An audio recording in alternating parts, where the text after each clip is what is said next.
two.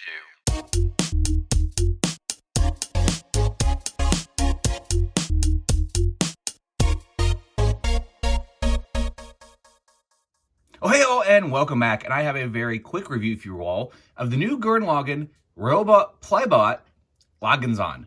Now, the reason I want to do this review is not necessarily of the model kit itself as a model kit, but how well it pairs with the old Riobot Gurren Lagann, because not everyone wants to buy the Gurren Lagann and do a bunch of work when they already might have the really nice one. We were promised a Riobot Lazengann many years ago, and of course it never happened. But before I get into that, I am going to quickly mention the quality of this model kit. So what we have here is the finished model kit out of the box, unpainted. There's actually a handful of stickers that come with it, but I did not use those as I did not feel they're needed, though I may come back and see some places it might help accent the color. The reason I got this kit is because I had done their Megatron kit, and I thought the black on it looked so good that I actually think that I wouldn't need to paint it. So since this kit needed minimal painting and might be the right scale to go with Gurren Lagann, I decided to take the bite. I will go ahead and say this though, as a model kit, it's actually not a great model kit. Having done this one, this is actually pretty clever and good model kit. And while there are some good things about this, there's a few issues with tolerances being very tight. The plastic's all very hard. There's no polycaps or anything. And so what happens is there's a lot of force required to do some of the things, as well as move the joints. And since it's a very light kit, you're going to run into some issues because it's model plastic. So you're going to have to make sure you're delicate with the force you give it. Some joints are better than others, but the ones in the shoulders, those are possibly liable to pop off if you do too much force or do it the wrong way. There is a good ab crunch here, but it took so much force to do it that I'm afraid I'm going to damage the teeth. So I've gone ahead and put the plate over the teeth, and I'm kind of omitting the ab crunch feature because that really should either have been a polycap or the ball joint that's utilized in the ab crunch should have been a little bit smaller in diameter. So here is a turnaround of the figure. And overall, it does look good. It has good color breakup. I mean, it's an all black mech design, which is fine.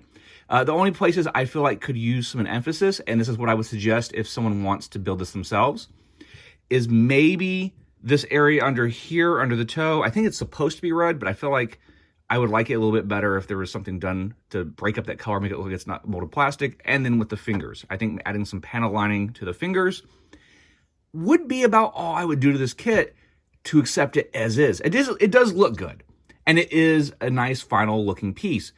But just my warning, especially about the ab crunch and possibly the shoulders, and even the neck is a little bit tricky. The tolerances are very tight, and it makes it a little bit tricky. There's even a couple places I might come back and add glue, because you can kind of see seam lines here and there, especially around the ends of pieces. So those minor qualms aside, it is a very good representation of Lagann. It is one of my favorite mech designs from the series, and I do think it's worth picking up, but it's good to know that it's not a perfect kit, so you know what you're getting into.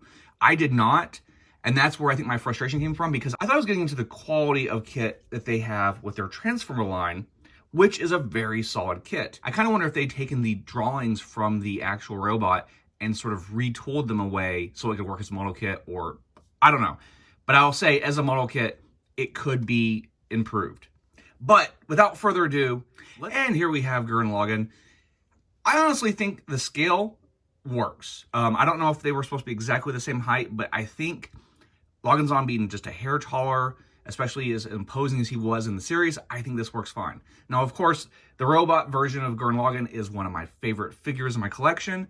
It is so well engineered, and it looks good, and all the finish is excellent on it. I remember when it first came out, and there was all kinds of complaints like, oh, I'm not going to buy that because it's all plastic. And then it became highly sought after because it turns out it was a really good plastic piece, and Sentinel had established their name of being a high quality manufacturer. But that was, early in their days. But here we have Lagann. He does go well with them, I think. I'm going to pose them together. But like I said, I am going to do a few tweaks, and that is maybe adding some panel lines in the hands, as well as maybe the toes. And I think that's really all he needs to look good on the shelf with him. Now, I will say Lagann doesn't have any weight to him. He's a little bit lighter than the Riobot kit.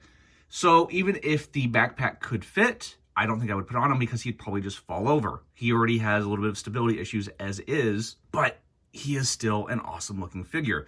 So, like I said, even if you're going to do the Gurren Lagann model kit, I'd say pick him up. I think he would be a better selection versus their Gurren Lagann. And also, if you have the Sentinel robot version, I think he is a good match. Now, I might be a little irritated if they come out next year and they release a robot of him. I would probably buy it again because it was an exceptional line. But even if they didn't, I at least have a Lagann I can display on the shelf. But go ahead and leave us a comment below and let us know if this is worthy of your collection. Make sure you like and subscribe, and we'll see you all next time.